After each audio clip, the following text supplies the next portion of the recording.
नमस्कार, मैं केसी। संसद में वो 3 बिल पास हो गए, खास करके लोकसभा में पास हो गए, राज्यसभा में शायद कल हो जाएँगे, जिससे भारत का कानून का इतिहास बदलने वाला है। 150 साल पुराने ये कानून आईपीसी, सीआरपीसी, सीआरपीसी तो बदला गया था 1973 में, लेकिन आईपीसी और evidence act, Indian evidence act 1871 का है, आईपीसी 1860 का है। ये अब बदल गए। अब इनके नाम क्या होंगे? भारतीय न्याय संहिता, भारतीय नागरिक सुरक्षा संहिता और भारतीय साक्ष्य बिल। से सुनने में भारतीय, आप जानते हैं भारत, इंडिया को भारत कर दिया गया। और ये बिल जो पास हुए लोकसभा में, ये बगैर किसी चर्चा, विपक्ष था ही नहीं, विपक्ष को निकाल दिया गया।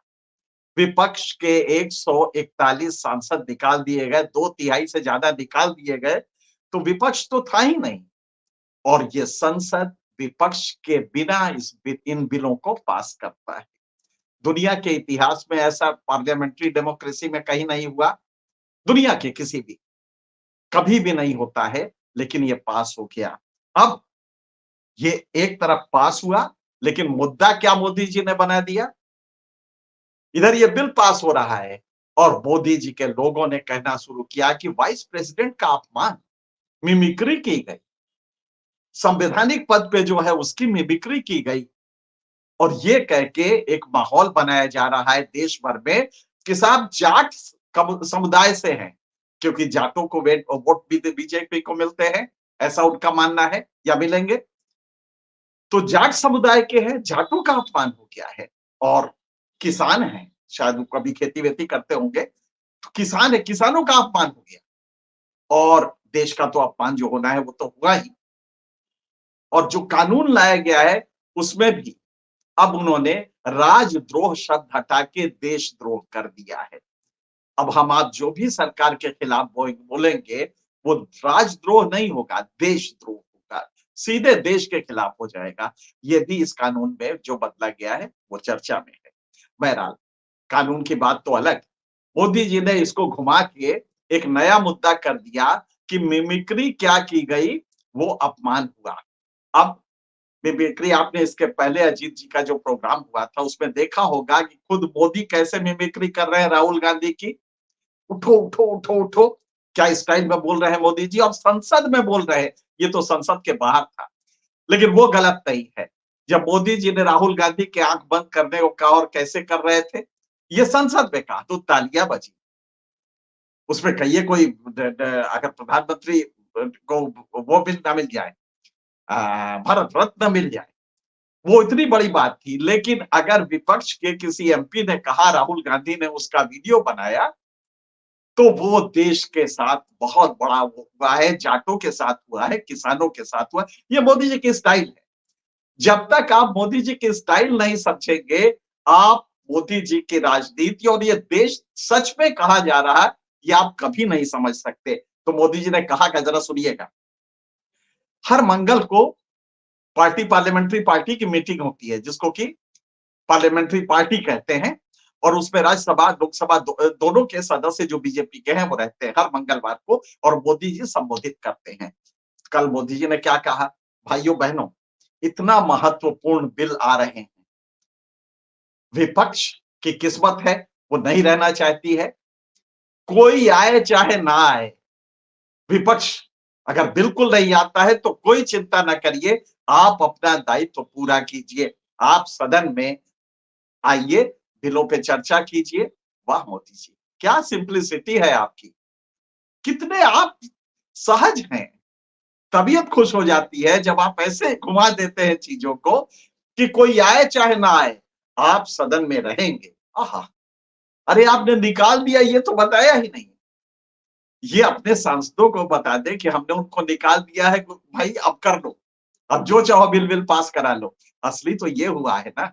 और मुद्दा आपने घुमा के जाट पे, किसान पे, वाइस प्रेसिडेंट पे कितना बढ़िया लगा दिया है। अभी हम उस पे आएंगे, लेकिन मोदी जी के स्टाइल को, चूंकि हम मोदी जी को व्यक्तिगत रूप से हम दोनों एक दूसरे को जानते हैं, ठीक ठाक जानते हैं। तो मोदी जी की स्टाइल मुझे पिछले करीब अब तो 30 साल हो गए, 30 साल से मैं ऑब्जर्व कर रहा हूं। क्या खूबसूरत स्टाइल होती है। अच्छे भले इशू को, एक्स ने वाई को थप्पड़ मारा हो, मोदी जी में ये क्षमता है कि वो ये दिखा देंगे कि एक्स ने थप्पड़ नहीं मारा, वाई ने कितना बड़ा गुनाह किया जिसकी वजह से अगर थप्पड़ न मारता तो वो बहुत बड़ा गुनाह करता। मोदी जी में ये काबिलियत है। और मैं तो कभी कभी गालिब का मुझे वो शेर याद आता है, और मैं उनका सच में पूछिए तो इतना मुरीद हूं मोदी जी का। ये बात को एकदम उल्टा घुमा देना इस देश में क्या, मेरे ख्याल से पूरे दुनिया में राजनीतिक पटल पे तो कोई हुआ ही नहीं जो इतना वकील बड़ा से बड़ा भी नहीं कर सकता, शायद एक्टर भी नहीं कर सकता। तो गालिब का एक शेर है, मरता हूं उस आवाज पे हर चंद सर उड़ जाए, मरता हूं उस आवाज पे हर चंद सर उड़ जाए, जल्लाद को लेकिन वो कहे जाए कि हाँ और। सिर्फ हमें इतनी तमन्ना है उस आवाज पे, इतना मैं मरता हूं उस आवाज पे कि वो जल्लाद को जब मेरा सर काट रहा हो तो सिर्फ वो एक बार कह दे हाँ एक बार और कर, बस इतने ही पे मेरी जिंदगी सुधर जाएगी। मोदी जी आप सच पूछिए जब घुमाते हैं तो इतना अच्छा लगता है, बात को एकदम उल्टा कर देते हैं। अब देश में क्या चर्चा हो रही है, बीजेपी के लोग फैल गए हैं, संघ के लोग उनका साथ दे रहे हैं, और चर्चा क्या है, किसानों का अपमान हुआ। धनखड़ जी किसान है, धनखड़ जी जाट है, और धनखड़ जी ने सदन में क्या कहा आज, भाइयों बहनों मेरा अपमान आप कर लीजिए, मुझे कोई चिंता नहीं है, पर मेरी बिरादरी का अपमान करे, किसान भाइयों का अपमान करे, संविधान के पद का अपमान करे जो वाइस प्रेसिडेंट का पद है, ये मुझे बर्दाश्त है। क्या बात है, कितना सिंपल है ये। कोई पूछे इन कुतर्क करने वालों से, मोदी जी से खास करके, कि भैया आदमी अगर सांस ले रहा है भारत में तो किसी जाति में ही तो पैदा हुआ होगा, क्या आप मंच से कह देंगे कि आप ब्राह्मणों का अपमान कीजिए मुझे चलेगा? आपके यहाँ पार्टी में कोई ब्राह्मण मिनिस्टर उसका अपमान कर दे तो चलेगा? जरा कह के दिखाइए। किसी दलित का अपमान होगा वो चलेगा? क्या कहते हैं ये, वो जाति में ही पैदा हुआ। मोदी जी आपने अपनी जाति को काफी बेच लिया है, अपने को बता के चाय वाला, अपने को बैकवर्ड बता के, और अब ये कर रहे हैं कि इतना बड़ा सदन की गरिमा के लिए कि 3 वो बिल पास हो रहे हैं जो भारत के कानून के परिदृश्य को बदलने जा रहे हैं, लेकिन उसमें एक भी चर्चा नहीं हुई। और यही नहीं, आपको ताज्जुब होगा, इस बिल पे जब बिल लाया गया था, गवर्नमेंट इसको पास कर रही, वो कर रही थी, अप्रूव कर रही थी, तो सॉलिसिटर जनरल तक को नहीं बुलाया गया फॉर्मली, इनफॉर्मली बुलाया गया। और यही नहीं, इवन स्पीकर ने जो कमिटी को दिया ये बिल कि जल्दी से देख, क्योंकि हंगामा हुआ कि सब सीधे पार्लियामेंट में टेक्निकल मामला है कैसे हो जाएगा, तो उन्होंने समिति को दिया, और उस समिति में को आदेश था कि जल्दी से जल्दी इसको देखो को नहीं बहुत देख लिया गया, इसको पास करो। और पास करके वो उन्होंने उन्होंने क्लियर करके भेज दिया। किसी को नहीं मालूम क्या क्या चेंजेस उस समिति ने किए हैं और क्या वो इनकॉर्पोरेट किए गए हैं, लेकिन बिल पारित हो गया। तो ये मोदी जी की स्टाइल है, वो सीधे पलट देते हैं पूरा गेम। अब जगदीप धनखड़ साहब का देखिए, एक तो ये है कि संवैधानिक पद होता क्या है, संविधान में जो जो पद वर्णित है वो संवैधानिक पद होते हैं, उनके प्रोटेक्शन का मैकेनिज्म हर का अलग अलग होता है, लेकिन संवैधानिक पद क्या होता है, जो संविधान में वर्णित है। मुख्यमंत्री भी संवैधानिक पद है, सांसद भी संवैधानिक है, विधायक भी संवैधानिक है, मंत्री भी संवैधानिक है, राष्ट्रपति प्रधानमंत्री और ये सब तो नहीं है।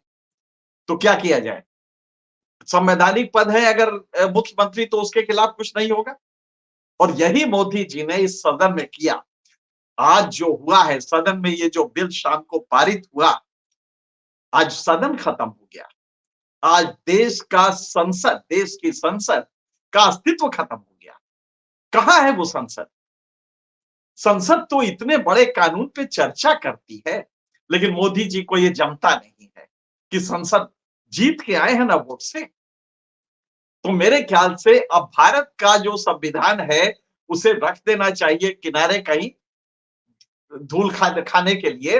और अब सिर्फ ये जरूरत है कि चुनाव लड़ा जाए, हिंदू मुसलमान होगा, जाहिर है कि हिंदू कंसोलिडेट होगा, लिहाजा मोदी जी सत्ता में आएंगे और बस ये चुनाव ही डेमोक्रेसी का एक प्रतीक होगा और कोई जरूरत नहीं कि आप संसद रखें, राज्य की विधायिका रखें, इसकी कोई जरूरत नहीं है क्योंकि आप तो निकाल देंगे।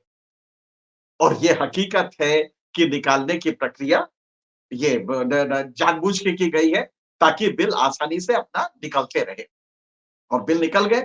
मोदी जी ने अपने सांसदों को कहा कि आप बिल्कुल संसद में बैठिएगा, वो आए चाहे ना आए। निकाल दिया उनको, कह रहे कि आए चाहे ना आए। क्या सादगी है साहब। मोदी जी की सादगी पे तो सच पूछिए तो हम बलिदान कुर्बान जाते हैं। मोदी जी की सादगी कमाल की है साहब। तो अब मोदी जी ने ये कर दिया।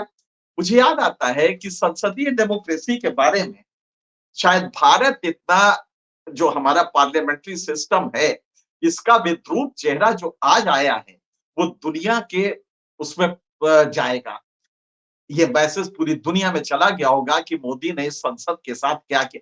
और ये वो मोदी है जो संसद में पहले दिन जाते हैं तो लमलेट होते हैं, संसद में साष्टांग दंडवत करते हैं और संसद की गरिमा के लिए वो ये टेलीवाइज होता है कि मोदी जी सबसे पहले संसद में लेट गए।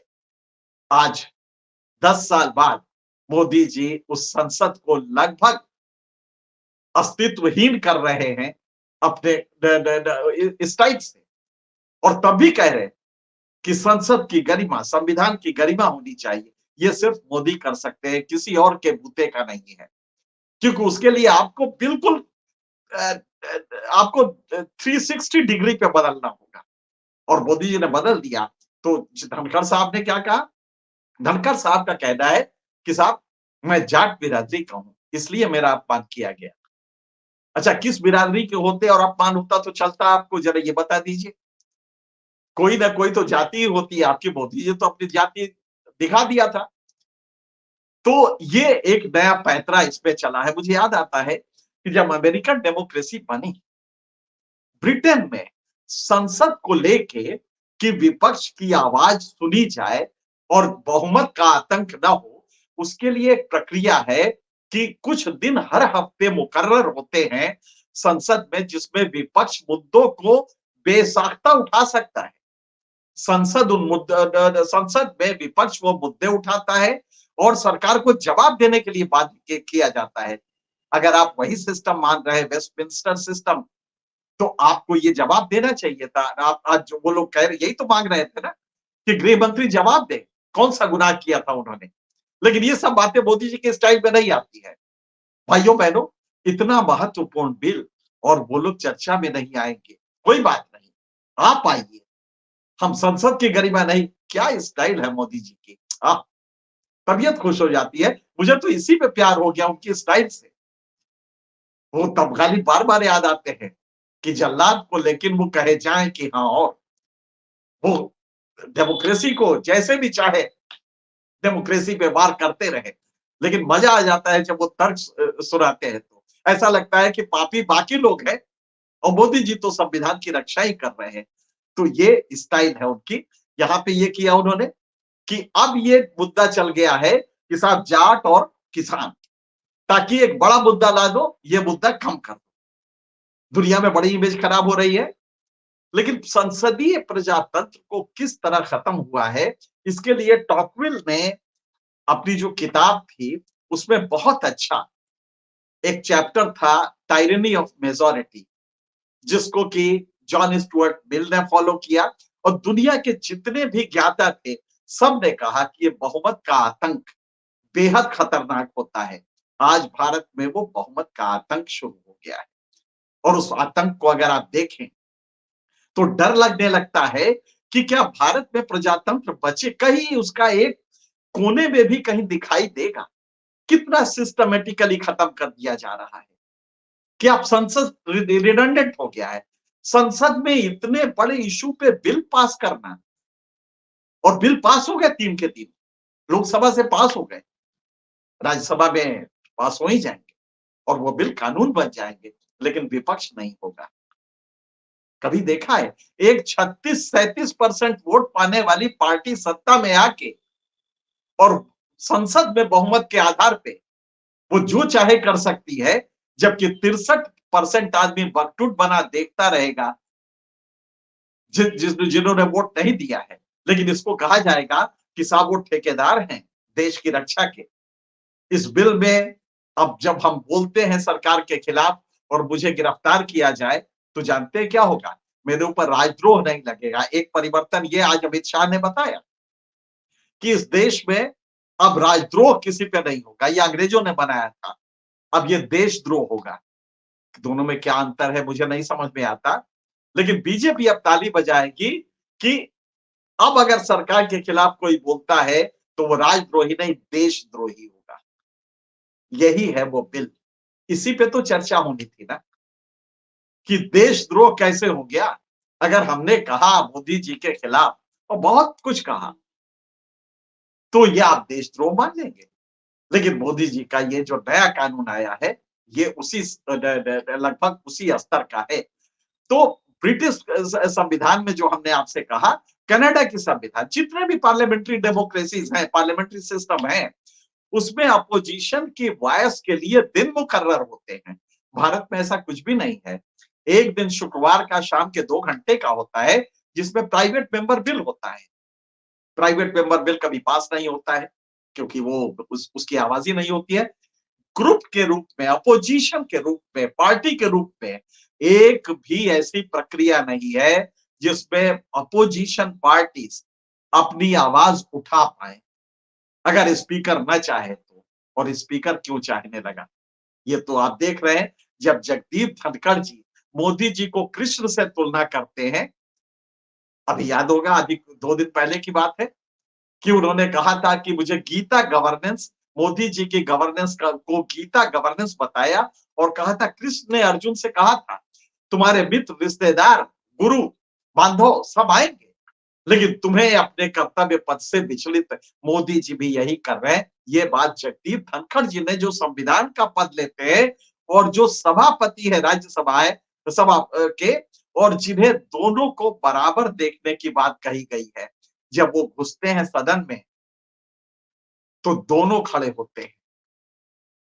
सिर्फ कांग्रेस ट्रेजरी बेंच नहीं खड़ी होती है, सिर्फ पक्ष नहीं खड़ा होता है महोदय, उस समय विपक्ष भी खड़ा होता है और वो आपसे अपेक्षा की जाती है। लेकिन आपने मोदी को भगवान बता दिया, कृष्ण बता दिया। अभी 4 दिन पहले एक तकरीर में बॉम्बे में उन्होंने कहा था, मुंबई में उन्होंने कहा कि साहब गांधी तो महापुरुष थे लेकिन मोदी युग पुरुष है।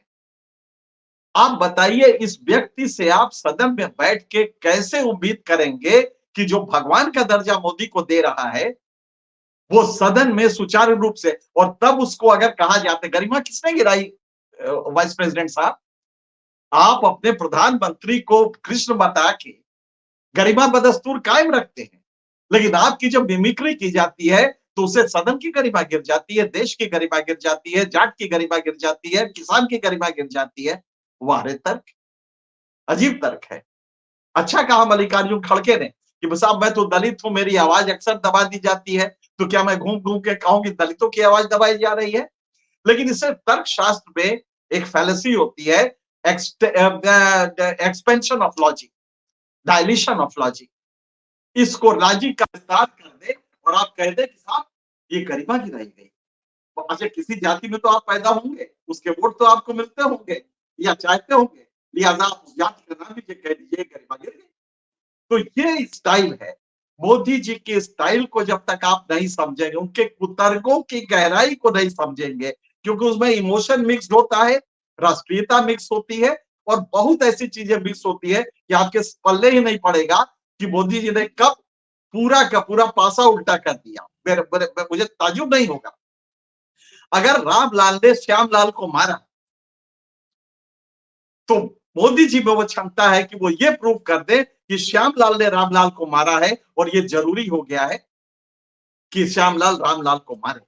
रामलाल ने श्यामलाल को मारा, लेकिन मोदी जी श्यामलाल को दोषी बताने में सक्षम होंगे। ये उनके तर्क शैली का स्टाइल है। तर्कशास्त्र में, कोर्ट में बना है आर्गुमेंटम एड बाकुलम, आर्गुमेंटम एड होमिनम, जिसमें आप इमोशंस लेके आप आते हैं और तर्क करते हैं, ये कोर्ट में वर्जित है। और उसी तरह राजनीति में भी वर्जना होनी चाहिए। लेकिन मोदी जी के स्टाइल में कितना बढ़िया, वो देश पे चले जाएंगे, जार-जार रोएंगे और बताएंगे कि कितना विपक्ष नालायक है। वो तो इस सदन की गरिमा के लिए लेट गए थे, सदन में साष्टांग हो गए थे। लेकिन ये विपक्ष है कि बिल में आता ही नहीं है। कितनी गुनाह है, कितना गुनाह है विपक्ष का। मिमिक्री कर दे तो वो कितना बड़ा दोषी हो जाता है। वो डिमांड कर दे कि होम मिनिस्टर बोले सदन में, तो वो गुनहगार हो जाता है। उसको निकाल, पूरे सेशन के लिए निकाल दिया जाता है। और तब भी मोदी जी संसद की गरिमा, मुझे लगता है कि भारत के संसद का कोई अस्तित्व का कोई मतलब नहीं रहा और किसी भी विधायिका का कोई मतलब नहीं रहा। अब सिर्फ चुनाव होने चाहिए, चुनाव में तय हो जाए जिसकी संख्या ज्यादा है वही सरकार चलाए। बाकी ये सब खर्चा-वर्चा जो करते हैं इसका कोई मतलब नहीं है। ये सदन अब अपने अपने अस्तित्व को मेरे ख्याल से राइजन दयाकर कहते हैं अस्तित्व का कारण, ये राइजन दयाकर खो चुका है और इसको अब मेरे ख्याल से बनाए रखने का कोई मतलब नहीं है। कोई नई प्रक्रिया, शायद मोदी जी चाहते हैं प्रेसिडेंशियल सिस्टम, तो वही सिस्टम लाया जाए। क्योंकि मोदी जी में वो शक्ति है, वो कुतर्क करने की शक्ति है जो वो बदल सकते हैं। मैं फिर कहूंगा, गालिब आज होते तो शायद सर खुज जाते कि अब क्या कहें। मैं फिर एक बार कहता हूं, मरता हूं सावाज पे हर चंद सर उड़ जाए, मरता हूं सावाज पे हर चंद सर उड़ जाए, जल्लाद को लेकिन वो कहे जाए कि हाँ और एक बार और कर। मोदी जी के स्टाइल पर हम फिदा हैं। कमाल के स्टाइल, कमाल की तर्क होती है, कुतर्क होता है। तो मुझे आज ये प्रोग्राम यही खत्म कर रहे हैं। आप मोदी जी के तर्क कुतर्क को समझिए। जिस दिन आप समझ जाएंगे, आप खुश हो जाएंगे और तब आपको हर चीज क्रिस्टल क्लियर, एक तस्वीर की तरह, एक पिक्चर की तरह दिखाई देने लगी। इस देश में हुआ क्या है और आगे क्या होने जा रहा है। फिलहाल इतना ही, किसी और मुद्दे पे फिर आपसे मिलेंगे। तब तक के लिए